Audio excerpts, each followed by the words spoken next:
doing? This is Real Talk with Matthew. I'm just had a good day today, off today. Took my little girls to get pictures with Santa today. I've got 2 pit bulls, and they got to go to the dog park, and they got to sit Santa Claus's lap, and they gave him some gifts and some snacks, and they had a hot cocoa bar there. That's something that I've never seen before. It was pretty cool. It had like little chocolates and marshmallows and some peppermints, little peppermint pieces that you put in the cocoa. So they got to run around and play. Santa gave Aunt Sonia this little squeaky ball, and she loved it. She's running around playing with it the whole time, just tickled death to get it. I don't know, today was a good day. I mean, I was supposed to went to this Christmas light thing, though. I'm sort of glad the person I was going to go with decided not to go tonight, because I was just, I got to work at 5 in the morning. I'm off next weekend, so it'd be better for me. I wanted to tell them to push it off next week, but I didn't want to, I really wanted to go. So I'm glad that it was their decision, not mine, because I was going to go. I needed a little bit of rest today, and I got to take them. Got to go to the gym today. Today's a good day, I'm just thankful to God that that I'm not just a recluse anymore. There towards the end of the drinking and stuff, I just stayed at the house. I didn't get out and go do nothing. I really didn't. It was a miserable existence, and I just pray to God, anybody that is struggling with that, get out and go get them some help. Go to some AA meetings, or go to church. Do some reading the Bible. Watch some of my videos, God and Center in the Beginnings. That may help liven the spirit up a little bit. But there's I know when I was drinking that I was dead. My spirit, I was drowning the spirit that God gave me. I was drowning it through this poison. Alcohol is nothing but poison. I mean, some people, back when I was drinking, I was like, who don't drink? But now that I don't, I see there's a lot of people that don't. Some people just drink occasionally. They'll go maybe out and they'll drink a little bit, like maybe a couple drinks or something, or maybe drink a glass or so of wine for bedtime. But normal people don't get drunk every day. And I realize that, and I don't ever want to touch the stuff again. There was times that I didn't. There was times I was like, whatever was going on. Usually it was female issues that caused a little heavier than others, or I was with alcoholic females, and it was just part of the thing. You are who you hang around, and if somebody's constantly drinking around you, I've been around it since I've been sober, so it's not like I can't be around it, but somebody's just getting smashed every day. It's not good. It's not good. I don't care what they say. It's not good for them. And I pray anybody that's under the bondage of alcoholism, I pray that God relieves it from them. And He can. He's done it for me, so I know He can do it. Sonia's over there looking at me. I don't know what she's got going on in her little head, but I just gave both of them a bath. And she's giving me just the weirdest little look. I'm going to take y'all out to the park and let's look at lights here in a little bit. Meet my friend up there with her dogs and her kids, and I met her kids up there today, and they got their pictures took with Santa too.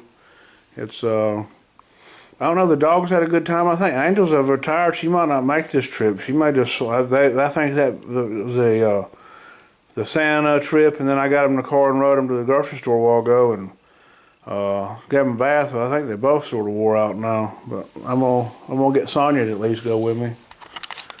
She's still pretty young. Angel's like 13. Sonia's like 3. So you gonna go? I see you looking at me. anyways, I just was popped up because I knew it was time to do another one of these. So the next, I've got the sermon picked out, but I forget where it's at. I really need to do some reading hard on it tonight. I'm gonna try to bring that to you tomorrow, and then the next cooking video I'm gonna do a crab dip. I've got one last small group party that they're doing for the church I go. I go to Anchor Point Church, and we got a small group, 30s and 40s, or no 40s, yeah, 30s and 40s, and so I'm going to make a crab dip for it. It's going to be good. I've made several different crab dips over the year, and this is my own. I'm using little bits and pieces of other dips that I have done in the past, but this one is totally different than any of the other dips that I've done. I mean, I ain't gonna say totally different, but it's different. It's got some different ingredients. There's like one ingredient that we didn't use in any of them. I'm just excited about it. I mean, I've made it a few times.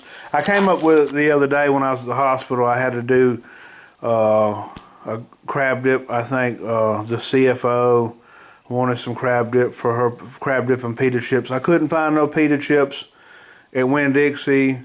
My friend tells me they're down the cracker aisle. I went down the chip aisle, went down the foreigner aisle. I went down the bread aisle. I was going to even, I like to fry them. They're better fried. I've baked them maybe twice, and I don't remember how all that turned out. It was like, it's probably 12 years ago since I baked any. So I was going to be willing to do that, but I couldn't even find the pita bread to do it with, so I just bought some tortilla chips, so that's going to be a little easier. Crab dip ain't that hard. It's going to be good. Everybody's going to enjoy it, and I don't know. I ain't got a whole lot other than if you're struggling with addiction, whether it be alcohol or drug addiction. I pray that you get on your knees right now and say a prayer to God for Him to free you from the bondage of this slavery you're under, because you're a slave to it, whether you want to believe it or not. If you're using a substance every day to be, and you think that's normal, it's not normal. And that's all I came on to say, is that, like, and I'm not trying to beat nobody over the head with it, but my heart hurts for anybody that's going through it, because I've seen people go through it. I seen a guy the other day at the meeting, had 7 years picking up a 30-day chip, Nobody's immune to this. So he had like one more year than I had. I got 6, he had 7, and he picked up a daggum 30-day chip. That means he must have relapsed. I'm afraid to. and I don't want to, because I'm just so much happier with myself. And like I said, I used to just stay at the house. I didn't leave. There towards the end, I just stayed at the house and drank.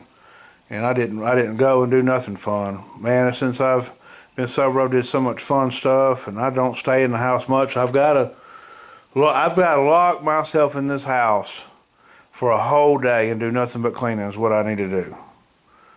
I need to just deep clean and throw away a bunch of stuff. One of my character defects is procrastination. I procrastinate like nobody's business. Just like I've been procrastinating about these videos, man. I should have been doing the sermon video tonight. And I still may sneak it in. I can still sneak it in.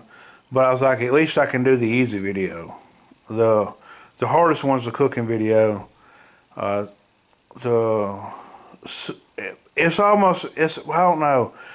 The hardest one is the cooking video, because I got to stop and I got to splice videos together. The sermon was really harder in some ways, because you have to really use your brain, and you have to use the spirit that God's given you to decipher some of this stuff. Because I don't want to tell nobody nothing wrong. I got to tell them what I read in the Word and what I got out of that, and that's how I do it. Anyways, I pray that everybody has a good night, and God bless.